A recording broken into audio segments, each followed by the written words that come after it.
نمیدونه روی کدوم شاخه باید بمونه.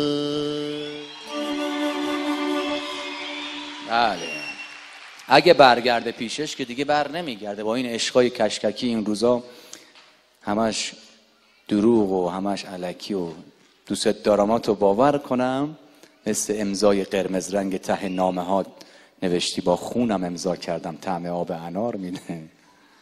چی رو باور کنیم؟ یه سری مطالب هست آدم به راحتی ازش ولشون خوندمش جلو سرتم زیاد کوتاه میکنی بهت نمیاد. کجا بود؟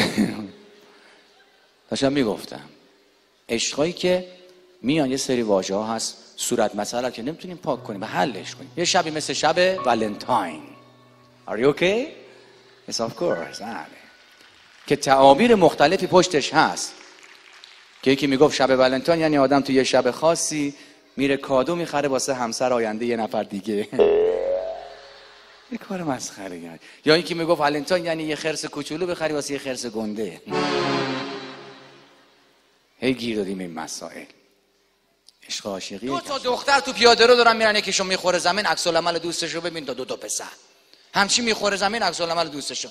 الهی ببینم نرگس چی شد خوبی تو حمایتش میکنه.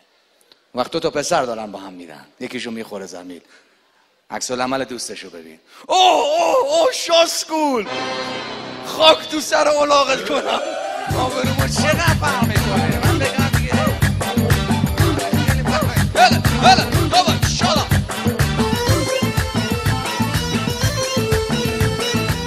وقت نیست. آقای امیر احمدی یه جوک باحال برام تعریف کرد پشت صحنه براتون بگم. میگفت مسابقات مهارت شمشیرزنی بود در سطح بین الملل در کشور نروژ. مگسی رو رها میکردن توی اتاق. اون شمشیرزن حرفه‌ای باید با شمشیرش مگس رو هوا میزد. اولی از هلند رفت توی اتاق مگس رو ول کردن زار زد مگس رو 2 نیم کرد انداخت زمین همه کف زدن مهارت رو. بعدی از ژاپن رفت سایانا را تا شکنن کشیده شکنه شمشیر رو کشید مگس رو ول کردن زار زد یه بال مگس رو انداخت. گفتن این دیگه کیه مگه کسی میاد رو دست مهارت این. بعدی از ایران وارد اتاق شد گفت ولش کنه مگس رو ول کردن 45 دقیقه دنبال این مگس دوید. آخر سرم خیلی شانسی ضرب زد مگس تالاب افتاد وسط اتاق هی دور خودش چرخید. آخرم پرواز کرد رفت. بهش گفتم مرد حسابی تو با این مگس کاری نکردی که. گفت این دیگه تا آخر عمرش بچه دار نمیشه.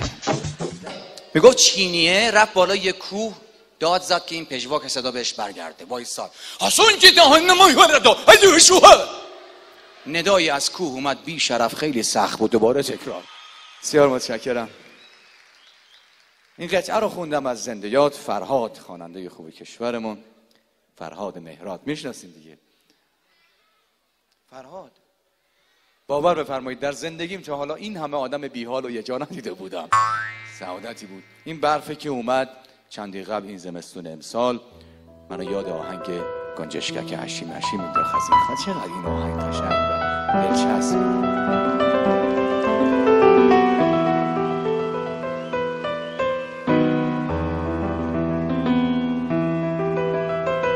گنجشکک مشین مشین لب بوم ما مشین بارون میاد